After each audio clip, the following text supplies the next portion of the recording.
Good afternoon, and thanks for joining us for Living Local, your lifestyle show for all things Charleston and beyond. I'm Ashley Meservey. Medical Monday, sponsored by East Cooper Medical Center.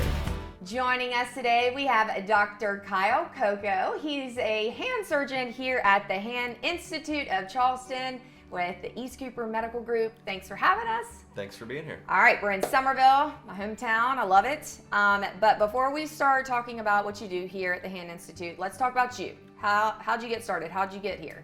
So I started medical school here in Charleston at the Medical University of South Carolina. Completed medical school and stayed in town. I fell in love with Charleston when I moved here in 1995.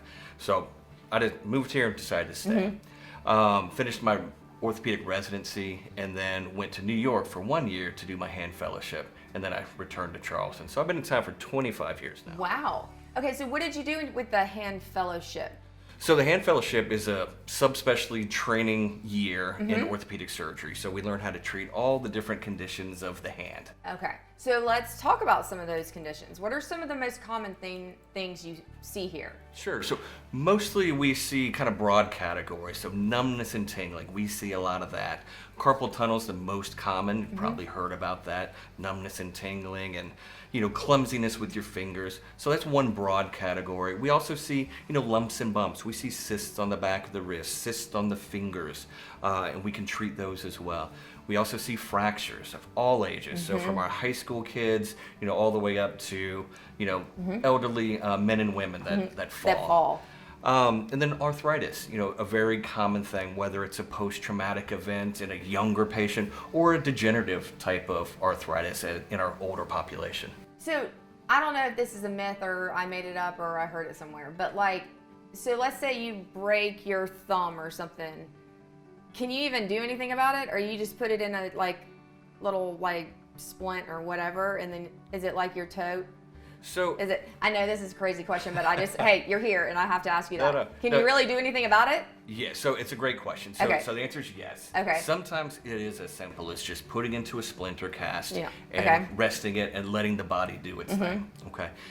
When it gets more complicated, a more complex fracture or a break of the bone that is completely out of whack, so to speak, we need to put it back together so that it heals in the appropriate alignment. So it can be very simple for a simple fracture, or it can be quite complex, requiring surgery. Because you don't want to be all having Exactly your elbow or thumbs going in all different directions and stuff like that, right? That's exactly right. Okay, so let's say I want to talk about therapy and stuff. So is that a part of this as well? Let's say you do surgery and you got them through that surgery. What's next?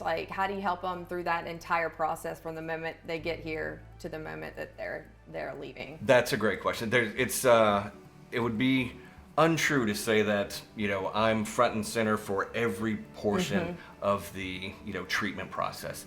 Part of surgery, part of doing hand treatment is the post-operative care, and also sometimes you can get therapy to prevent getting operations. So we have our therapist, Rachel, that works with us in our office. She's got her own 400 square foot office with all the bells and whistles.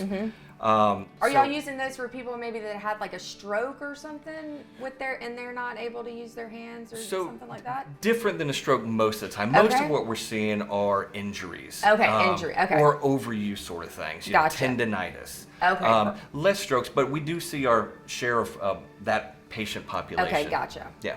All right, and so if you were talking to the folks at home and they wanted to know, what do they need to do if they think they might have some issues, or they're this is just age. Sometimes it's not age, right? Yeah. And you don't need to go and start Googling it, because I know that when I do that, I go down a rabbit hole. That's scary, right? Yeah.